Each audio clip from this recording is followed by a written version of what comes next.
Hello all, welcome to our channel English Literature Learning. இன்னைக்கு இந்த வீடியோல You and the Atomic Bomb by George Orwell இந்த எஸ்ஸேயோட detail summary தான் பார்க்க போறோம். Before that, யாரெல்லாம் இந்த சேனலை புதுசா பார்க்குறீங்களோ கண்டிப்பா subscribe to our channel. First இந்த எஸ்ஸேயோட introduction பார்த்துக்கலாம். Essay by George Orwell in the year 1945. இந்த எஸ்ஸேவை எழுதினது ஜார்ஜ் ஆர்வெல். இது வந்து ஒரு மோஸ்ட் ஃபேமஸ் ரைட்டர். இவரோட அனிமல் ஃபார்ம் 1984 இந்த நாவல்ஸ்லாம் ரொம்ப மோஸ்ட் ஃபேமஸ். எல்லாமே இந்த சோஷியலிஸ்டிக் திங், சோஷியல் ரிஃபார்மேஷன் இதை பற்றி பேசுறது. இந்த பர்டிகுலர் எஸ்ஸே பப்ளிஷ் ஆன இயர் வந்து 1945. The year is very very important. Let's see why. Written shortly after the use of atomic bombs in World War II. இந்த essay வந்து அவர் எப்போ எழுதினார் அப்படின்னா, யூஎஸ் வந்து ஹிரோஷிமா நாகசாகில அட்டோமிக் பாம் வந்து யூஸ் பண்ணாங்க. தட் மீன்ஸ் வேர்ல்டு வார் 2ல அதுக்கப்புறம் எழுதப்பட்ட எஸ்ஸே தான் இது. ஸோ இது இந்த இன்சிடென்ட், இந்த பாம்பிங் இன்சிடென்ட்டை பேஸ் பண்ண essay. Next central question of this essay, what will atomic bombs do to global power and society? So இந்த ஹோல் எஸ்ஸேயோட மெயின் ஃபோக்கஸ் என்ன அப்படின்னா, இந்த அட்டோமிக் பாம்னால எந்த அளவுக்கு இம்பேக்ட் இந்த சொசைட்டி வேர்ல்டு வைட் வந்து சந்திக்க போகுது, ஸோ பவர் எதை மாதிரி பிரிய போகுது, அதை பேஸ் பண்ண எஸ்ஸே தான் இது.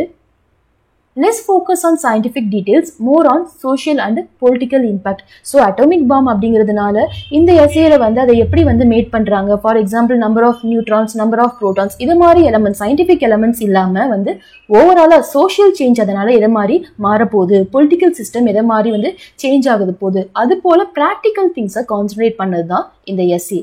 This is key question, how hard is it to make an atomic bomb? So இந்த ஹோல் எஸ்ஸேயுமே ஜார்ஜ் ஆர்வெல் இந்த கொஷினை வச்சு தான் டெவலப் பண்ணியிருப்பாரு.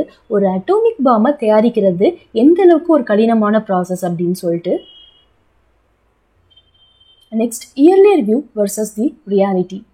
Public feared anyone could make a bomb. This was false. ஆக்சுவலாக அந்த வேர்ல்டு வார் 2க்கு முன்னாடி பீப்புள் எல்லாருமே என்ன திங்க் பண்ணிருந்தாங்க அப்படின்னா, ஆட்டம் பாம் தயாரிக்கிறது ரொம்ப ரொம்ப ஈஸியான ப்ராசஸ். ஒரு ஆட்டம் கிடைச்சா போதும், அந்த ஆட்டத்தை ஸ்ப்ளிட் பண்ணி ஈஸியாக நம்ம பாமை வந்து மேக் பண்ணிடலாம். ஸோ நிறையா ப்ராப்ளம் வந்து நடக்க போகுது அப்படின்னு சொல்லிட்டு பயந்துக்கிட்டு இருந்தாங்க. யார் வேணாலும் அந்த பாமை தயாரிக்க முடியும் அப்படிங்கிற ஒரு what we can say mind செட்டில் இருந்தாங்க. பட் ஆஃப்டர் வேர்ல்டு வார் 2 தான் தெரிய வந்துச்சு அது வந்து ரொம்ப ஃபால்ஸான ஒரு மைண்ட் செட் அப்படின்னு சொல்லிட்டு. Atomic bombs are costly and need massive industry. So atomic பாம்பை தயாரிக்கணும் அப்படின்னா அது ரொம்ப ரொம்ப எக்ஸ்பென்சிவான ப்ராசஸ். தட் மீன்ஸ் நிறைய காசு தேவைப்படும். அது மட்டும் இல்லாமல் அதுக்கு வந்து பெரிய இண்டஸ்ட்ரி தேவை. ஸோ நிறைய ரிசோர்ஸஸ் இது போல் நிறைய திங்ஸ் தேவைப்படும். Only 3 to 4 nations can produce them. So Orwell என்ன சொல்கிறாரு அப்படின்னா, ஸோ இது போல் ரிசோர்ஸஸ் அண்ட் காசு உள்ள நேஷன்ஸ் வந்து ரொம்ப ரொம்ப கம்மி. வேர்ல்டில் வந்து நிறைய நேஷன்ஸ் இருக்குது, நிறைய கண்ட்ரிஸ் இருக்குது. ஆனால் வந்து ஒன்லி 3 to 4 கண்ட்ரிஸ், அதனால மட்டும்தான் அந்த ரொம்ப எக்ஸ்பென்சிவான அட்டோமிக் பாம்பை தயாரிக்க முடியும் அப்படின்னு சொல்கிறாரு. This means small nations stay weak, government gain more control or not less.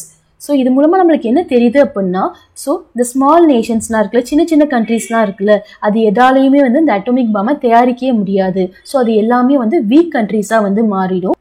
Next, government gain more control not less. So இது மூலமாக என்ன நடக்கும் அப்படின்னா, கவர்மெண்ட் கிட்ட தான் எல்லா பவர், எல்லா கண்ட்ரோலுமே போகும். ஓகேங்களா? ஸோ இந்த 3 to 4 பவர்ஃபுல் நேஷன்ஸ் இருக்காங்களா, அவங்கள டிபெண்ட் பண்ணி தான் வேர்ல்டு வைட் எல்லா நேஷன்ஸுமே இருக்க போகிறாங்க அப்படின்னு சொல்கிறாங்க. Instead of revolution, atomic power might strengthen authoritarian trends. So இந்த அட்டோமிக் பாம்னால புரட்சி, தட் மீன்ஸ் மக்களாக சேர்ந்து பண்ணாதான் ரெவல்யூஷன், புரட்சி. பட் இந்த அட்டோமிக் பவர்னால அது வந்து நடக்க போகிறதில்ல. எல்லா கவர்மெண்ட்டும், தட் மீன்ஸ் எஸ்பெஷலாக இந்த 3 to 4 கண்ட்ரீஸோட கவர்மெண்ட் வந்து அத்தாரிட்டேரியன் கவர்மெண்ட்டாக மாறப்போகுது.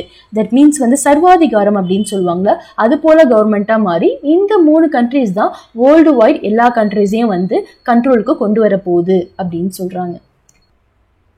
Next, historical patterns of weapons. History shows how weapons shape political system. Then இவர் ஹிஸ்ட்ரியை பற்றி பேசுகிறாரு. ஹிஸ்ட்ரியிலேருந்து நம்ம பார்த்தா, தட் மீன்ஸ் வரலாற்றை நம்ம பார்த்தா எப்படி வந்து ஒரு வெப்பன், ஆயுதம் மூலமாக பொலிட்டிக்கல் அண்ட் சோஷியல் சேஞ்சஸ் வந்து இந்த உலகத்தில் நடந்திருக்கு அப்படின்னு சொல்லிட்டு நம்ம தெரிஞ்சுக்கலாம். Orwell's rule. ஸோ ஆர்வெல் வந்து 2 டைப் ஆஃப் ரூல் சொல்கிறாரு. ஒன்று வந்து simple and cheap weapons and next one is complex and costly weapons. Simple and cheap weapons use பண்றதுனால நம்ம எதை மாதிரி ஒரு வேர்ல்ட்ல வாழ்வோம் அப்படின்னா டெமோக்ராட்டிக் வேர்ல்டு. ஃபார் எக்ஸாம்பிள் வந்து பிரெஞ்சு ரெவல்யூஷன், அமெரிக்கன் ரெவல்யூஷன் இதெல்லாம் நடந்தப்ப என்னதான் யூஸ் பண்ணாங்க அப்படின்னா இது போல ஒரு சிம்பிள் வெப்பன்ஸ் தான் யூஸ் பண்ணாங்க. சிம்பிள் இன் த சென்ஸ் அது யூஸ் பண்றதுக்கு ரொம்ப சிம்பிளா இருக்கும், யாரு வேணாலும் யூஸ் பண்ணலாம். லைக் தட் ரொம்ப கிரியேட் பண்றதுக்கு ரொம்ப சீப்பா இருக்கும். தட் மீன்ஸ் வீக்கர் கண்ட்ரிஸ் கூட கிரியேட் பண்ணலாம். ஓகேங்களா? ஃபார் எக்ஸாம்பிள் மஸ்கெட்ஸ், ரைஃபிள்ஸ், ஸோ இது போல சின்ன சின்ன கன், பெரிய கன் இது போல இதுதான் யூஸ் பண்ணி தான் இந்த ரெவல்யூஷன்லாம் நடத்தினாங்க. மக்களா சேர்ந்து நடத்தினாங்க. அது மூலமா ஃப்ரீடமும் வந்து அட்டைன் பண்ணாங்க. ஆனா இப்போ ஆஃப்டர் வேர்ல்டு வார் 2 யூஸ் பண்ற வெப்பன்ஸ் எல்லாமே எப்படி இருக்கு அப்படின்னா காம்ப்ளெக்ஸ் அண்ட் காஸ்ட்லி வெப்பன்ஸ். ரொம்ப ரொம்ப மேட் பண்றது ரொம்ப பெரிய விஷயம். தட் மீன்ஸ் ரிசோர்சஸ் இருந்தால் மட்டும் தான் மேட் பண்ண முடியும். லைக் தட் அதுக்கு நிறைய காசுமே தேவைப்படுது. ஸோ இதனால வேர்ல்டு வந்து எதை மாதிரி மாறிக்கிட்டு இருக்கு அப்படின்னா despotism. That means again authoritarian rule, சர்வாதிகாரம்னு சொல்றதுனால இது போல ஒரு திங் தான் நடந்துகிட்டு இருக்கு அப்படின்னு சொல்றாரு. ஃபார் எக்ஸாம்பிள் காம்ப்ளெக்ஸ் வெப்பனுக்கு எதை மாதிரி சொல்றாரு எக்ஸாம்பிள் அப்படின்னா டேங்க்ஸ், பிளேன்ஸ், பாம்ஸ். ஸோ இது எல்லாமே வந்து எதை ஃபேவர் பண்றது அப்படின்னா நம்மளுக்கு ஃப்ரீடம். இப்போ simple and cheap weapons use பண்றதுனால நம்ம அல்டிமேட்டா எதுக்கு போவோம் அப்படின்னா நம்மளோட ஃப்ரீடத்தை வந்து நம்ம அட்டைன் பண்ண முடியும். பட் இந்த வெப்பன்ஸ்னால என்ன நடக்குது அப்படின்னா ஸ்ட்ராங் சென்ட்ரலைஸ்டு கவர்மெண்ட் தான் வந்து ரொம்ப பவர்ஃபுல் ஆகுறாங்களே தவிர மக்களுக்கு வந்து எந்த ஃப்ரீடமுமே கிடைக்க மாட்டுது அப்படின்னு சொல்றாரு. Atomic bomb follows the pattern of tyrannical weapons. So atomic bomb அப்படிங்கிறது இதுல எதுல நம்ம ஃபிக்ஸ் பண்ணலாம் அப்படின்னா சிம்பிள் வெப்பனா காம்ப்ளெக்ஸ் வெப்பனா அப்படின்னா இது வந்து மோஸ்ட் காம்ப்ளெக்ஸ் ஒன். ஸோ கண்டிப்பா அட்டாமிக் பாம் யூஸ் பண்றதுனால யாருதான் வந்து அந்த பவரை வந்து கெயின் பண்றா அப்படின்னா அந்த 3 to 4 நேஷன்ஸ் தான் வந்து ரொம்ப பவர்ஃபுல்லா மாறிக்கிட்டே இருக்காங்க. பீப்புளுக்கு வந்து ஃப்ரீடம் அப்படிங்கிறது வந்து இல்லாமலே போயிடுது அப்படின்னு சொல்றாரு. Next, rise of super states and cold war refers to James Burnham's idea world dividing into 3 super states. இங்கே ஆர்வெல் ஜேம்ஸ் போர்ஹம் அப்படிங்கிறது வந்து ஒரு அமெரிக்கன் பொலிட்டிக்கல் தியரிஸ்ட். அவரோட ஐடியா பற்றி தான் பேசியிருப்பாரு. அவர் வந்து ஒரு புக் எழுதினாரு, அது பேர் த மேனேஜரியல் ரெவல்யூஷன். அதில் வந்து ஒரு பாயிண்ட் சொல்லியிருப்பாரு, இந்த வேர்ல்டு வந்து 3 டிவைட் ஆக போகுது.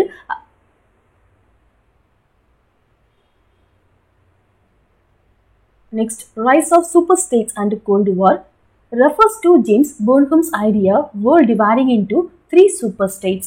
இங்கே வந்து ஜார்ஜ் ஆர்வெல் ஜேம்ஸ் போர்ஹம் அப்படிங்கிற ஒரு அமெரிக்கன் பொலிட்டிக்கல் தியரிஸ்டோட ஐடியாவை பற்றி தான் பேசியிருப்பாரு. இவர் வந்து ஒரு புக் எழுதியிருப்பாரு ஜேம்ஸ் போர்ஹம். அந்த book name the managerial revolution. அதில் ஒரு பாயிண்ட் சொல்லியிருப்பாரு, அதன்படி இந்த ஹோல் வேர்ல்டுமே 3 டிவைட் ஆக போகுது. தட் மீன்ஸ் இந்த வேர்ல்டு அப்படி இல்லை, இந்த வேர்ல்டுல இருந்து ஒரு 3 சூப்பர் ஸ்டேட்ஸ் வந்து உருவாக போகுது அப்படின்னு சொல்லியிருப்பாரு. சூப்பர் ஸ்டேட்ஸ் அப்படின்னா அவங்க தான் சுப்பீரியர், மற்ற ஸ்டேட்ஸ் எல்லாமே இன்ஃபீரியர் அப்படின்னு சொல்லிட்டு ஒரு பாணியில். ஸோ அந்த 3 சூப்பர் ஸ்டேட்ஸும் எது அப்படின்னு சொல்லிட்டு இவர் ப்ரெடிக்ட் பண்ணியிருக்காரு அப்படின்னா ஓஷேனியா. அது வந்து எதை ரெஃபர் பண்ணுது அப்படின்னா US, UK. Next one is Eurasia. அது வந்து இந்த யூஎஸ்எஸ்ஆர், அந்த சோவியத் யூனியன் இதெல்லாம். And then east Asia. Maybe அப்போ உள்ள சுச்சுவேஷன்ல வந்து அது எதா இருக்குன்னு சொல்லிட்டு இவர் கெஸ் பண்ணியிருப்பாரு அப்படின்னா சைனா. அப்போ வந்து ஒரு டெவலப்பிங் கண்ட்ரியா இருந்துச்சு. ஸோ மற்ற கண்ட்ரிஸ் எல்லாருமே இந்த 3 super states, that means US, UK, next USSR and China, இதை டிபெண்ட் பண்ணி தான் இருக்க போறாங்க. இப்படின்னு ஒரு சுச்சுவேஷன் தான் உருவாக போகுது அப்படின்னு சொல்லிட்டு கெஸ் பண்ணியிருப்பாரு. All ruled by self-appointed elites isolated from outside influence. So இந்த 3 சூப்பர் ஸ்டேட்ஸும் என்ன மாதிரி ஒரு சுச்சுவேஷனை உருவாக்கும் அப்படின்னா தனக்குள்ளேயே வந்து யார் வந்து ரூல் பண்ண போறா அப்படின்னு சொல்லிட்டு அவங்களே வந்து டிசைட் பண்ணிட்டு ரூல் பண்ணுவாங்க. Like that isolated from outside influence. So ஒரு டெமோக்ராட்டிக் ஒப்பீனியன் கூட தான் அதை ஏற்றுக்க மாட்டாங்க, அடுத்த கண்ட்ரீஸோட நிலைமையை புரிஞ்சிக்க மாட்டாங்க. பிகாஸ் அவங்கள பொறுத்த வரைக்கும் அவங்க வந்து ஃப்ரேம் பண்ண எல்லா திங்ஸுமே கரெக்ட். தட் மீன்ஸ் ஒரு சுய ஆட்சி அப்படின்னு சொல்லுவாங்களே, சர்வாதிகாரம், இது போல ஒரு மெத்தட்ல தான் இந்த 3 ஸ்டேட்ஸுமே வந்து ரூல் பண்ண போறாங்க அப்படின்னு சொல்றாரு. Next, new tech, radio, planes and bombs defence control, not freedom. ஆக்சுவலாக இப்போ வந்து சயின்டிஃபிக் அட்வான்ஸ்மெண்ட்ஸ் அண்ட் டெவலப்மெண்ட்ஸ் பற்றி தான் பேசியிருப்பாரு. ஃபார் எக்ஸாம்பிள் ரேடியோ வந்து எதுக்கு இன்வென்ட் பண்ணாங்க அப்படின்னா எல்லாருக்கும் ஒரு செய்தி வந்து கரெக்டாக போய் சேரணும், அது திங்குக்காக தான். பட் ரேடியோ வந்து இப்போ எப்படி சேஞ்ச் ஆகிருக்கு அப்படின்னா ஒரு பொலிட்டிக்கல் ப்ராபகண்டா, அந்த கவர்மெண்ட் வந்து ஏதாச்சும் ஒரு திங் பண்ணுச்சு அப்படின்னா அதை வந்து பிரைன் வாஷ் பண்ணிட்டு மக்கள்கிட்ட அது கரெக்ட் தான் அப்படின்னு சொல்கிறது மாதிரி தான் இப்போ ரேடியோ வந்து சேஞ்ச் ஆகிருக்கு அப்படின்னு சொல்கிறாரு. Like that planes. இப்போ ஏர்பிளைன்லாம் இன்வென்ட் பண்ணது எதுக்கு அப்படின்னா டிஸ்டன்ஸை வந்து ஈஸியாக வந்து கவர் பண்ண. ஆனால் இப்போ அந்த பிளெயின் மூலமாகவே பவுண்டரியை வந்து செட் பண்ணுறாங்க. இது வந்து என்னோட கண்ட்ரி, என்னோட ஏர் ஸ்பேஸ்க்குள்ளே நீ நுழையக்கூடாது. ஸோ அது போல் ஒரு பவுண்டரி லைன்ஸை ஃப்ரேம் பண்ணுது. அதே போல் தான் இந்த பாமும், இது எல்லாமே வந்து இந்த சயின்டிஃபிக் டெவலப்மெண்ட்ஸ் எல்லாமே வந்து கண்ட்ரோல் தான் வந்து அதிகரிக்கிறே தவிர எதுவுமே வந்து ஃப்ரீடத்துக்கு வந்து ஹெல்ப் பண்ணவே கிடையாது. பட் இது எல்லாத்துக்கும் வந்து மெயின் பர்பஸே ஒரு ஃப்ரீடம் கெயின் பண்ணும் அப்படிங்கிறது தான். பட் அது வந்து இந்த உலகத்தில் நடக்கவே இல்லை அப்படின்னு சொல்கிறாரு. Next final message, a peace that is no peace. So இதுதான் வந்து ஆர்வலோட கன்க்ளூஷன். ஸோ இந்த அட்டோமிக் பாம்னால அந்த உலகத்தில் என்ன நடக்க போகுது அப்படின்னா, நம்ம பீஸ்ஃபுல் அமைதியாக இருக்குன்னு நினைப்போம், ஆனால் உண்மையாக அமைதி இருக்கும் அப்படின்னா இருக்காது அப்படின்னு சொல்கிறாரு. Orwell warns, we may not face destruction but lifelong global control. So இந்த அட்டோமிக் பாம்னால நம்ம டிஸ்ட்ரக்ஷன், தட் மீன்ஸ் நம்மளுக்கு அழிவு ஏற்படும் அப்படின்னா கண்டிப்பாக ஏற்படாது அப்படின்னு சொல்லிட்டு ரொம்ப கேரண்டீடாக சொல்கிறாரு. பட் அதுக்கு பதிலாக என்ன நடக்கும் அப்படின்னா, நம்ம லைஃப் லாங் வந்து ஒரு கண்ட்ரோல், அந்த பவர் சிஸ்டத்தோட கண்ட்ரோல்லே இருந்துகிட்டு இருப்போம், நம்ம பயத்திலேயே வந்து நம்ம ஹோல் லைஃப்பை லீட் பண்ணுவோம் அப்படிங்கிறாரு.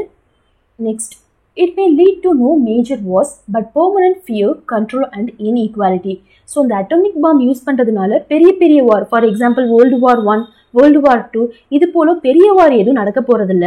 பட் பீப்புள் எப்பயுமே வந்து ஒரு பயத்தோட, எப்பயுமே ஒரு கண்ட்ரோலில் தான் இருக்க போகிறாங்க. அண்ட் இன்ஈக்வாலிட்டி, ஸோ ஒரு ஈக்குவாலிட்டி அப்படிங்கிற ஒரு ஃபேர் சுச்சுவேஷனே இந்த உலகத்தில் இதுக்கப்புறம் இருக்காது அப்படின்னு சொல்கிறாரு. Finally the conclusion, we may be heading toward a stable high-tech version of slavery. So இந்த அட்டோமிக் பாமோட இம்பேக்ட் எதா இருக்க போகுது அப்படின்னா, நம்ம எல்லாருமே வந்து ஒரு ஸ்டேபிளான ஒரு ஸ்லேவரி வெர்ஷனை நோக்கி தான் போகிறோம். இது எதை மாதிரி ஒரு ஸ்லேவரி அப்படின்னா அடிமைத்தனம், ஓகேங்களா. ஹைடெக் வெர்ஷன் ஆஃப் ஸ்லேவரி அப்படிங்கிறாரு. பிகாஸ் அட்டோமிக் பாம் அப்படிங்கிறது வந்து ஒரு சயின்டிஃபிக் டெவலப்மெண்ட்டோட ஒரு எக்ஸாம்பிள், சயின்டிஃபிக் அட்வான்ஸ்மெண்ட்டோட ஒரு எக்ஸாம்பிள் தான் இந்த ஆட்டம் பாம். ஸோ அது வந்து நம்மளை அகெயின் வந்து என்னதான் பண்ணுது அப்படின்னா, நம்மளை கண்ட்ரோல் தான் பண்ணுது. ஸோ நம்ம ஒரு high tech version of slavery. So சயின்ஸ்னால நம்ம வந்து அடிமைப்படுத்தப்பட்டா எப்படி இருப்போம், அது போல ஒரு நிலைமையில தான் நம்ம உலகம் இருக்க போகுது அப்படின்னு சொல்லிட்டு இந்த எஸ்ஏவை கன்க்ளூட் பண்ணுறாரு. ஆக்சுவலாக இது 1940s அப்போ எழுதின எஸ்ஏனாலும் இப்போ ப்ரெசன்ட் வேர்ல்டில் நடக்கிற சுச்சுவேஷனை அப்படியே வந்து போர்ட்ரை பண்ணுற மாதிரி இருக்குது, ஓகேங்களா. Well, that's it. Thanks for வாட்சிங்.